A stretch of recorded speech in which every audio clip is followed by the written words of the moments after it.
E a gente vai começar então falando sobre enxaqueca, cefaleia, dor de cabeça. Ela é conhecida como uma das dores mais incapacitantes que existem e, segundo a Organização Mundial de Saúde, o problema atinge mais de 30 milhões de brasileiros.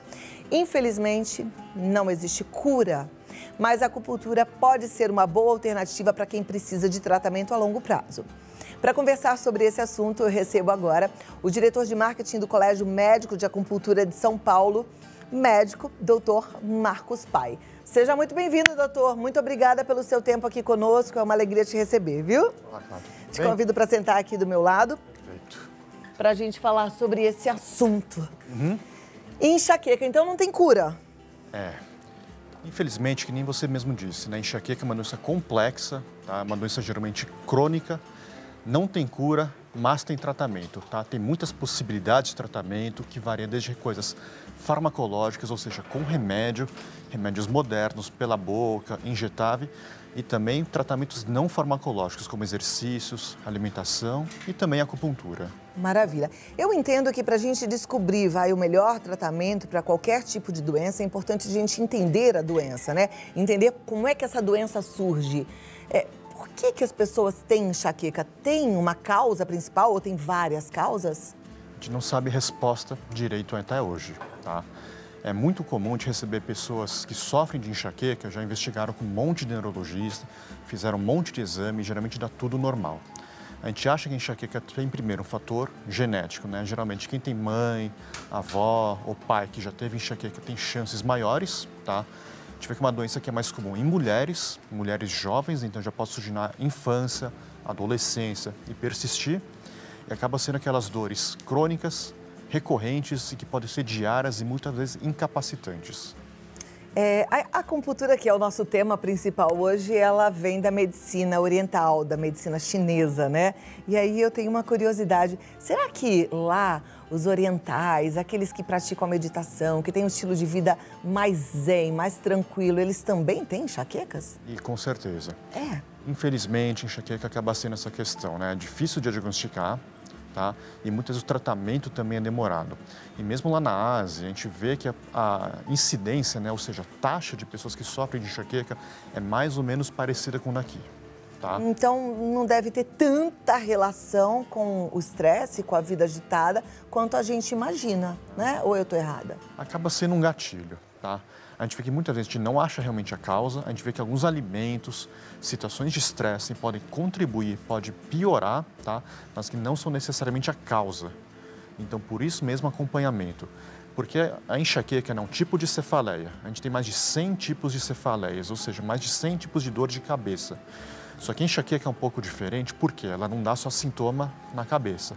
A pessoa pode sofrer de náusea, vômito, cansaço, insônia, depressão, ou seja, uma doença complexa que pode pegar vários sistemas, vários órgãos do corpo ao mesmo tempo. E aí, se as causas são tão diferentes, a forma de tratar também deve ser diferente ou não? Com certeza, né? Então, por isso a gente sempre vê um tratamento, o que serviu para uma pessoa não necessariamente serve para outra. A gente vê que tem alguns remédios, por exemplo, a gente usa muito beta-bloqueador, que é um tipo de remédio para tentar espaçar a crise de enxaqueca, para tentar fazer que a pessoa não tenha tantos episódios. Pode funcionar para algumas pessoas, mas para outras é que nem água, não faz nenhum efeito, a gente tem que partir para remédios mais potentes. Para alguns pacientes, por exemplo, a acupuntura ajuda, consegue diminuir muito as crises de dor, ou seja, tem um efeito abortivo para tirar a pessoa da crise de dor, e para outras pessoas a gente usa muito para tentar espaçar, ou seja, quem tem 10 episódios de dor por mês, começa a ter 4, começa a ter 5. Então, ou seja, consegue trabalhar, consegue ter melhor qualidade de vida, né? Não atrapalha tanto a rotina, não atrapalha tanto o relacionamento da pessoa. Agora, para fazer um tratamento abortivo para enxaqueca com a acupuntura não deve ser fácil, né? Porque a gente precisa, na hora da dor, ir rápido para o acupunturista e nem sempre ele tem a disponibilidade de atender naquela hora. Ou a gente consegue fazer um tratamento de acupuntura para aborto da dor de outra forma? A gente usa, então, o que acontece? Muitas vezes, quando a pessoa vai sofrer de enxaqueca, a pessoa sabe, né? Começa a sentir alteração visual, começa a sentir uma certa tontura, alteração até no paladar, tá? Começa a ficar com a imagem da vista um pouco borrada, aquela famosa aura. Então, nesses casos, a gente sempre pede para o paciente, se possível, já procurar ajuda, já começar a tomar o remédio e, se tiver acesso, conseguir facilidade, procurar o seu médico especialista em acupuntura para já tentar fazer o tratamento. Tá? Tem vários tipos de acupuntura, né, doutor? Eu já vi acupuntura com agulhas, a gente está vendo algumas imagens, acupuntura com um cravinho, com umas, eu não sei se é cravo, umas bolinhas que as pessoas colocam na orelha, já vi com aquelas ventosas, isso tudo é acupuntura? Isso, a acupuntura é um sistema de tratamento que veio da medicina tradicional chinesa. Então, vários mil anos, vários milênios atrás, os chineses já falavam que para você ter uma saúde, para você prevenir doenças e tratar doenças, você precisa não só de um estilo de vida saudável, mas como alimentação, exercício, usavam algumas ervas, aquela famosa fitoterapia chinesa, e daí também foi se surgindo a acupuntura, tá? Para tentar também tratar e prevenir algumas patologias. E tudo isso é acupuntura. A gente está vendo agora as ventosas, na TV, a gente viu a aurículo, chama auriculoterapia? Isso, auriculoterapia. Isso tudo é considerado acupuntura? Isso. São formas possíveis de tratamento. A gente tem a acupuntura, aquela clássica que todo mundo já conhece, com agulha, tá? Que a gente usa agulhas bem finas, tem uma espessura de fio de cabelo, tá bom? De 0,25, 0,20 milímetros, ou seja, se a gente pegar uma agulha de injeção, eu consigo pôr quase 10 agulhinhas de acupuntura dentro dela. Tá? E é por isso que ela é praticamente indolor, né? É aflitivo, a gente vê, eu sinto aflição quando eu olho, mas quando eu recebo um tratamento de acupuntura, eu praticamente não sinto nada, porque as agulhas são bem fininhas mesmo, então a gente não percebe. A maioria dos pontos é para ser praticamente indolor, alguns pontos são próximos de terminações nervosas livres, então dá um pequeno choquinho, tá? Mas continuando realmente, a gente vê que a ventosa, laser, a auriculoterapia, que a gente usa pequenos grãos de mostarda, tá? Tem o objetivo de estimular alguns nervinhos no ouvido e promover uma certa neuromodulação, ou seja, liberar neurotransmissores no organismo para ver se tem um efeito analgésico, relaxante muscular e talvez até anti-inflamatório. A junção de medicamento, anti-inflamatórios, remédios abortivos, com a acupuntura não são prejudiciais? A gente pode fazer uso dos dois tratamentos? Com certeza, é isso que a gente tenta abordar. A gente vê que a maioria dos casos a gente tem um tratamento com mais sucesso quando a gente mistura técnicas preventivas e abortivas, tá? Depende muito dos sintomas e do diagnóstico da pessoa. Tem gente que tem enxaqueca uma vez por mês, tem gente que tem só no período menstrual, e tem gente que acaba tendo 15, 20 dias ao mês e acaba sendo mais incapacitante. Então, talvez para esses casos mais graves, que a dor é mais intensa, que piora com barulho, que piora com a luz, que a pessoa tem que ficar, digamos, acamada mesmo, a gente mistura um pouco de remédio, tá? Aí depende da evolução, depende da resposta. A gente vê que, geralmente, a gente faz 2 a 3 meses de tratamento com acupuntura, a gente espera pelo menos uma redução de 10 a 30% da intensidade da dor e da frequência das crises que a pessoa sente. Maravilha. Doutor, eu vou abrir para as perguntas. Você que está em casa pode mandar sua dúvida no 11 9 50 45 18 40. Pode perguntar para o doutor Marcos Pai, que ele vai responder, vai te ajudar com a questão aí em relação à sua dor de cabeça, tá bom? E eu vou te pedir 2 minutinhos e volto já. Claro. Tá? Quem tá ali é o Paulinho. Paulinho tem enxaqueca, que eu sei, né? Tem alguma dúvida, Paulinho? Quer perguntar alguma coisa pro médico? Na verdade, por exemplo, assim, se a gente fazendo, ele diz que não tem cura, mas o poder da acupuntura é para amenizar veementemente ou de repente a gente vai continuar tendo? Aí depende. Tem casos mais leves que muitas vezes a gente consegue fazer a pessoa até diminuir ou parar o uso de remédios, porque tem muita gente que toma remédio de enxaqueca que tem efeito adverso. Alguns medicamentos de enxaqueca acabam tendo ganho de peso, ganho de apetite, inchaço, ou a pessoa fica com mais alteração da concentração. Então, tem muitas pessoas que querem parar com o uso de remédio. Aí sim a gente pode introduzir a acupuntura para tirar ou até mesmo para resolver. A gente chega a ver vários casos de sucesso mesmo, que a pessoa até esquece da enxaqueca, ou quando tem episódio é muito mais leve, dá para segurar sem remédio. Olha que Só para terminar, Cláudio, quanto tempo a gente tem que fazer de acupuntura para ter essa melhora sensível? A gente vê que na prática clínica e pelos estudos é pelo menos 3 meses de tratamento, só que tentando fazer, se possível, 2 vezes por semana numa fase inicial. 3 meses, 2 vezes por semana. Daqui a pouco eu volto, porque aí tem mais. Você viu que o Paulinho perguntou, né? E você tem a sua dúvida, pergunta também. Ensinando a gente a lidar com as dores de cabeça. Eu, ao longo das minhas crises de enxaqueca, da minha convivência com ela, eu aprendi que eu preciso administrá-la, né? Então, eu fiz até o diário da dor de cabeça. Tem aplicativos, inclusive, se você ainda não fez isso, tem aplicativos que a gente pode usar para escrever o nosso dia a dia, para entender o porquê é que a gente tem a enxaqueca. E eu já entendi que tem vários gatilhos para essa dor de cabeça, né? Então, lidar com a dor de cabeça também é um fator importante, né, doutor?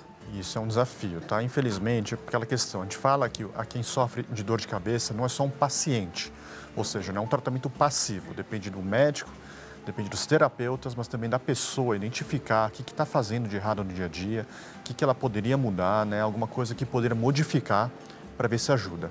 Nem sempre a gente consegue identificar, nem sempre uma mudança de alimento, dormir melhor vai ajudar, mas pelo menos trazer um alívio e acaba sendo parte realmente do tratamento desse processo de evolução. Para quem tem dor de cabeça, o ideal é tomar a medicação o quanto antes ou, tá começando minha dor de cabeça, eu vou esperar, vamos ver se melhora, eu vou esperar até ela ficar insuportável e medicar?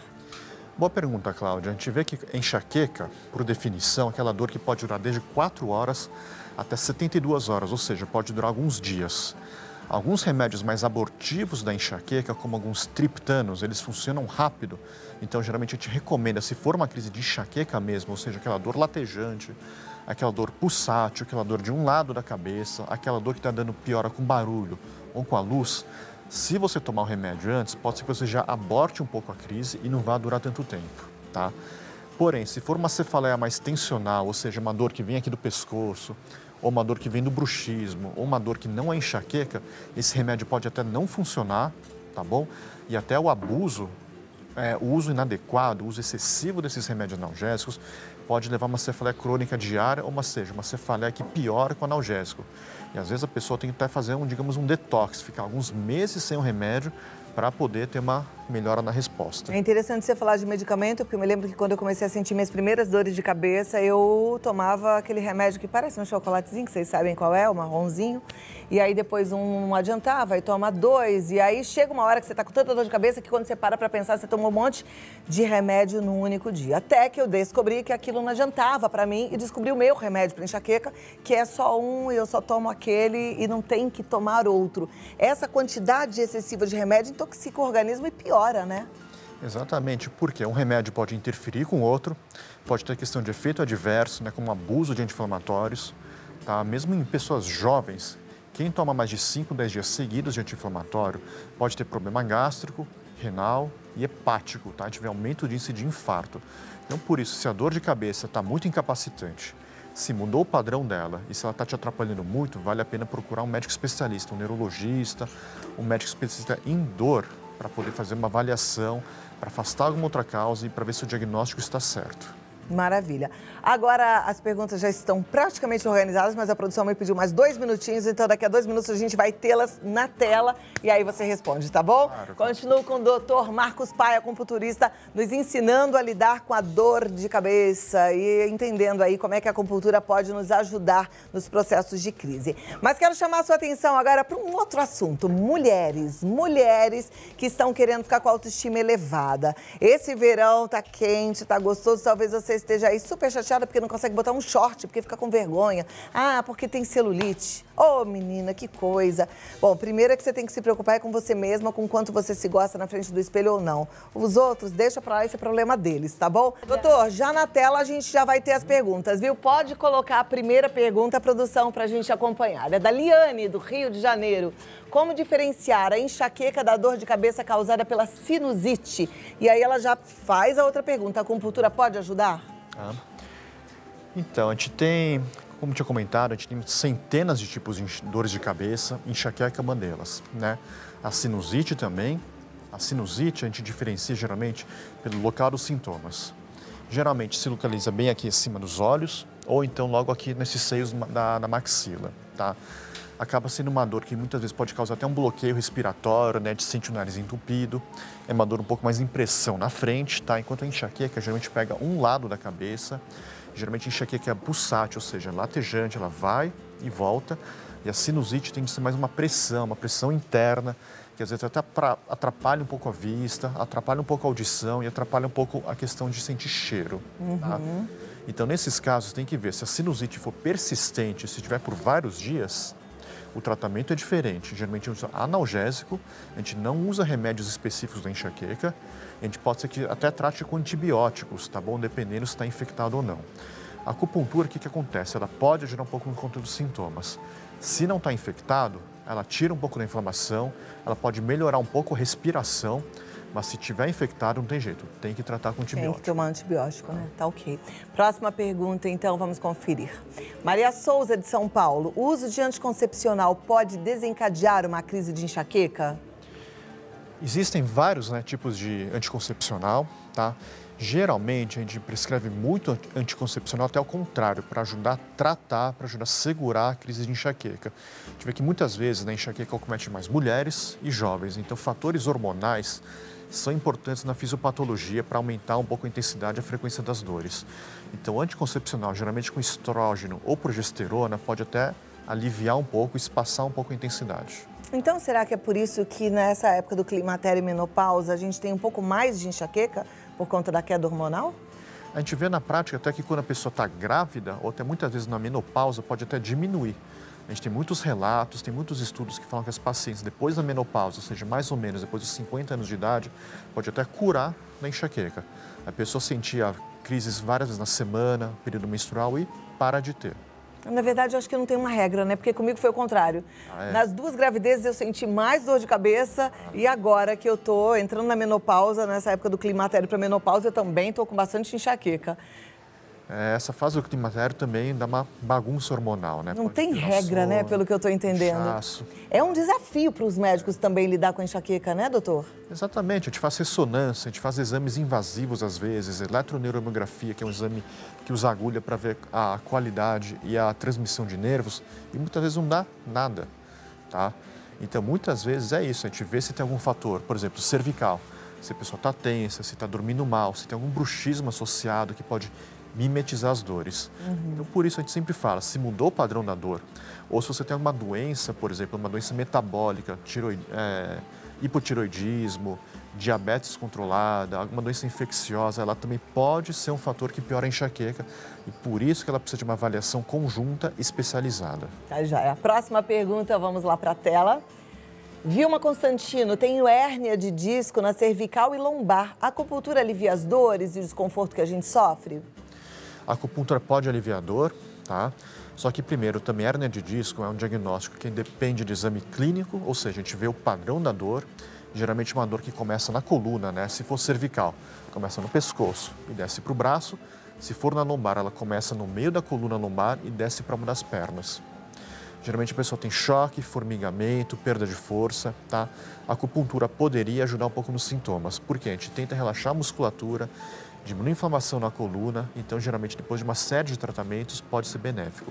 Só que é um tratamento também complementar. O tratamento principal para muitos casos de hérnia de disco lombar e cervical mais leve é uma fisioterapia bem feita, um alongamento e também um fortalecimento para prevenir que o disco inflame e gere mais dor. Olha lá, hein? Não tem jeito, a gente tem que fazer a nossa parte. Tá entendendo? Só para terminar, tem mais uma pergunta, deixa eu passar ela, é da Luana Costa. As agulhas da acupuntura são descartáveis? Há perigo de inflamação ou pegar alguma doença? Atualmente, a gente só tem usado agulhas descartáveis, tá? Essa é uma boa pergunta. E 20, 30 anos atrás, a gente usava aquelas agulhas que o paciente levava para casa, a gente esterilizava no consultório. Só que qual que é o problema? A gente fez algumas pesquisas no Centro de Microbiologia aqui da USP, em parceria com o grupo de acupuntura, e a gente viu que às vezes ainda sobra um pouquinho de vírus, ainda pode sobrar um pouco de partículas infecciosas, tá? Apesar da agulha ser fina, apesar do ponto ser bem superficial, pode existir um certo risco, tá? O risco é pequeno, o risco é mínimo. A gente vê que em estudos de microbiologia com milhares de pacientes, é raríssimo ter uma infecção pela acupuntura. Só que hoje em dia, como as agulhas são baratas, são agulhas de ótimas qualidades e são agulhas muito práticas, é muito melhor a gente pegar a agulha descartável, ou seja, usar uma vez na pessoa e depois jogar fora, tá bom? Só para evitar qualquer risco biológico mesmo. Tá joia. Muito obrigada, doutor. Eu acho que a gente aprendeu bastante aqui sobre acupuntura, dor de cabeça, né? Vou passar os contatos do doutor, na verdade, do Colégio Médico de Acupuntura de São Paulo. Você pode seguir e deve no Instagram para aprender mais, é no cma.sp. E tem também o site cmaesp.org.br e no Face, Colégio Médico de Acupuntura de São Paulo. Até a próxima, foi um prazer recebê-lo. Obrigada. Foi meu, Cláudia. Muito obrigado. Até a próxima. Vamos lá, aprendemos bem, né? E a gente segue. Quanto mais a gente sabe, maior a chance de acertar se a gente colocar em prática aquilo que a gente aprendeu aqui. Ouviu que você precisa fazer a sua parte? Tem que se cuidar, não tem jeito não. E isso, gente, inclui sono de qualidade, alimentação, exercício físico, sempre qualidade de vida em primeiro lugar.